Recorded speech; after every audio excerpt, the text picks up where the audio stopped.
നമസ്കാരം, 4K ന്യൂസിലേക്ക് സ്വാഗതം. നമുക്കറിയാം, ലോകത്തിപ്പോൾ പലതരത്തിലുള്ള ദുരന്തങ്ങളാണ് സംഭവിച്ചുകൊണ്ടിരിക്കുന്നതെന്ന്. അതിൽ ലോകത്തെ ഒന്നാകെ വലച്ച ഒരു ദുരന്തമായിരുന്നു കോവിഡ് വ്യാപനം. കോവിഡ് ലോകത്താകമാനം പടർന്നിരുന്നു. കോവിഡ് മഹാമാരി തീർത്ത പ്രത്യാഘാതത്തിൽ നിന്നും ഇതുവരെ ലോകം കരകയറിയിട്ടില്ല എന്നതാണ് സത്യം. ഇതിന്റെ പ്രത്യാഘാതങ്ങൾ ദശാബ്ദങ്ങളോളം നിലനിൽക്കുമെന്നാണ് ലോകാരോഗ്യ സംഘടന നേരത്തെ മുന്നറിയിപ്പ് നൽകിയിരിക്കുന്നത്. പുതിയ രൂപത്തിൽ കോവിഡ് ഇപ്പോഴും പല രാജ്യങ്ങളിലും പിടിമുറുക്കിയിട്ടുണ്ട്. വീണ്ടും ഒരു മഹാമാരി വരുമോ, വീണ്ടും ഒരു അടച്ചുപൂട്ടൽ ഉണ്ടാകുമോ എന്ന ആശങ്കയിലാണ് ജനങ്ങൾ.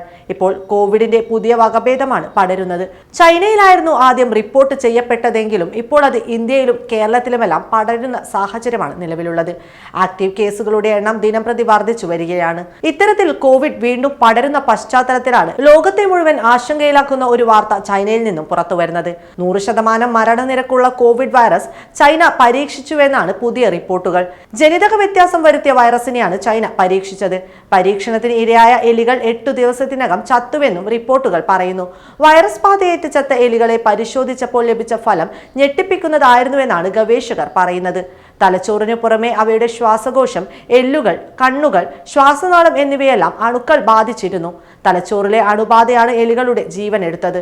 ചാകുന്നതിന് തൊട്ടടുത്ത ദിവസങ്ങളിൽ എലികളുടെ ഭാരം ക്രമാതീതമായി കുറയുകയും അലസത ബാധിക്കുകയും ചെയ്തു. ചാകുന്നതിന് തലേ ദിവസം കണ്ണുകൾ പൂർണ്ണമായി വെളുത്ത നിറത്തിലായിരുന്നു.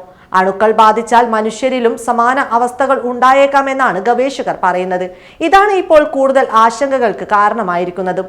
2017 മലേഷ്യയിൽ ഈനാം ബീച്ചുകളിൽ കണ്ടെത്തിയതായി റിപ്പോർട്ട് ചെയ്യപ്പെട്ട GX2017 വൈറസിന്റെ പരിവർത്തനം ചെയ്ത പതിപ്പായിരുന്നു പരീക്ഷണത്തിന് ഉപയോഗിച്ചത്. കോടിക്കണക്കിന് ആളുകളുടെ ജീവനെടുത്ത കൊറോണ വൈറസിന്റെ ഉദ്ഭവം ചൈനയിലെ വുഹാൻ ലാബിൽ നിന്നാണെന്ന് മഹാമാരിയുടെ തുടക്കത്തിൽ തന്നെ റിപ്പോർട്ടുകൾ പുറത്തു വന്നിരുന്നു.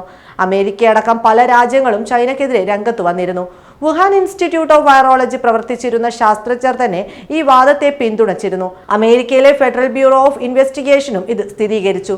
എന്നാൽ ചൈന ആരോപണങ്ങളെ നിഷേധിച്ചിരുന്നു.